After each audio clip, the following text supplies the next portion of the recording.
Close your eyes and try to imagine a new color. Not a shade of blue, not blue pushed towards something else. Not a color you've seen at sunset or on a screen at maximum brightness. A genuinely new color. As different from red as red is from green. Something your eyes have never landed on. You can't do it. You just tried, and what you found was a remix. Purplish, greenish, or something electric, maybe, but always assembled from pigments you already own. Your imagination reached for the door and found a wall. And the wall was made of everything you've ever seen. Most people assume this is just a color thing, a quirk of the eye. But the color is only the most visible version of something much larger, a constraint that reaches into every room in your mind. Your dreams, your ideas, your memories, everything you have ever believed was original.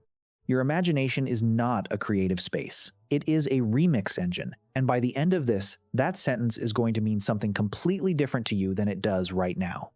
300 years ago, a philosopher made a bet. He said, "Find me one idea in your head that didn't enter through your senses first. One image, one concept, one feeling. That didn't arrive from the outside world, through your body, before it became a thought." Nobody won the bet. Not then, not since, because every time someone tried, they found the same thing you found when you reached for a new color. The mind can combine, distort, invert, and compress what it has received. It cannot generate from nothing. There is no such thing as a thought that came from nowhere. Every thought came from somewhere, and that somewhere was always, first, your senses. Which raises the question that runs under everything else in this video. If you can't imagine a color you've never seen, what else can't you imagine?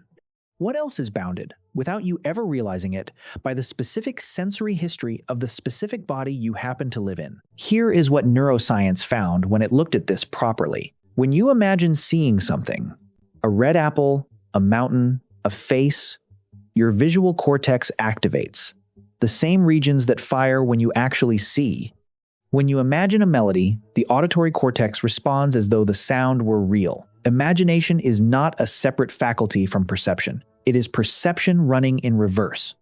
Instead of the eyes sending signals inward, the brain sends signals outward, reconstructing experience from memory. Which means imagining something you've never perceived isn't just difficult. It's neurologically impossible in any complete sense. You cannot run perception in reverse on a memory that doesn't exist. The absence isn't a gap the mind can bridge. It's a wall where the circuitry stops.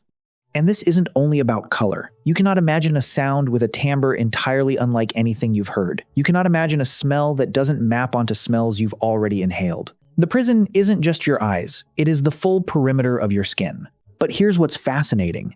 Now think about what this means for the things you believe are purely invented. Your dreams, your creative ideas, the most original thought you've ever had. Human creativity doesn't generate novelty from nothing. It combines, compresses, and reconfigures what already exists. The dragon is a lizard, a bird, and fire. 3 things that exist. The mermaid is a woman and a fish. Every alien ever imagined in fiction has a body plan assembled from animals the author has seen. Think of the most surreal dream you've ever had. The strangest landscape. The most impossible architecture. Every texture in it, every color, every sensation was quarried from your waking life. The rules were different. The materials were not. Your imagination is not a window. It is a kaleidoscope. Infinite combinations. But only from what it already contains. Think about the place you grew up. The specific light there. The specific sounds in the morning. The smell of the air in a particular season. The texture of the ground under your feet on the walk you took 100 times. That place is in your imagination permanently. You didn't choose it. You can't remove it. Every landscape you will ever picture in your mind will be quietly measured against it, without your permission, without your awareness. Someone who grew up somewhere completely different has a completely different ruler, and there is no way to exchange them. The limits of your imagination are not just perceptual, they are biographical. The specific life you happen to live, in the specific body you happen to have, in the specific places you happen to be. That is the inventory. That is all you have to work with. And you never got to choose the inventory, which makes the next thing even harder to sit with. People blind from birth don't dream in darkness. And right now, try it. Try to imagine what their dreams are actually like. What did you produce? Darkness, probably. Blurred shapes. Color fading out. Maybe just black. That is not their experience. That is your experience with something subtracted. which is completely different. You didn't imagine their consciousness. You imagined yours, diminished. And that gap between what you produced and what their dreams actually are is the size of the thing you cannot reach. Their dreams have no visual dimension at all. Not darkness, not shapes, not even the absence of light. Because absence of light is still a visual concept, and that concept simply doesn't exist in there. What exists instead is something harder to describe because you have no frame for it. Sound that carries emotional weight the way images carry it for you. Touch that is the whole scene, not a detail in the scene itself. Smell that doesn't accompany a memory but is the memory, complete, with nothing missing. A spatial world built entirely from the body moving through it. These aren't substitutes for vision.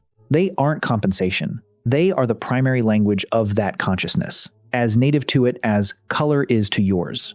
They are not having lesser dreams. They are having different dreams. A form of conscious experience that is fully realized, fully rich, and completely inaccessible to you. You cannot get to their consciousness from yours, not even close. And here's the part that cuts deepest. You don't just fail to imagine it. You fail to imagine that you're failing. When you picture their dreams, you feel like you're getting somewhere. You feel like the darkness you're picturing is at least in the right direction. It isn't. You are producing a sighted person's fantasy of blindness. The actual thing is elsewhere entirely. The limitation runs both ways. You are locked out of their interior world just as completely as you might assume they are locked out of yours. The prison of perception is not a disability.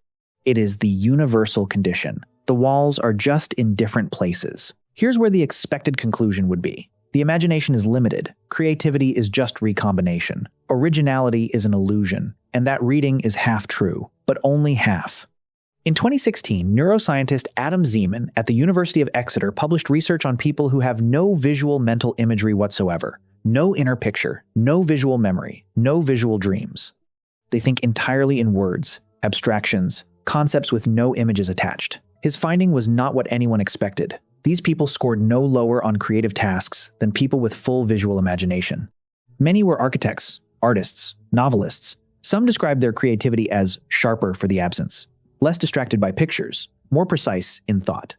The constraint isn't a ceiling, it's a shape. A specific shape carved by the history of every sense a person has ever used. And different shapes produce different kinds of thinking. Not lesser, not greater, different. The wall isn't the same for everyone, and none of the walls are failures. Go back to that moment at the beginning. You, reaching for a color that doesn't exist, finding the wall. You thought the wall was a failure, a limit, something missing from you, but that wall is the most complete record of your existence that you have. Every experience your body has ever registered, every surface your hands have touched, every light your eyes have processed, every sound that ever found its way inside you. Including sounds from rooms you no longer remember being in, from years that feel like someone else's life. The person blind from birth has a different wall, built from different materials, equally complete, equally theirs. You cannot see through each other's walls, but you built yours. Out of a life that only you have lived, through a body that no one else has inhabited, moving through places that shaped you before you knew you were being shaped. Every color you can imagine is in there. Every sound, every texture, the smell of a specific room from a year you barely remember. It is all raw material, all of it waiting. The imagination doesn't fail because the wall is there. The wall was never the problem. It was always the point.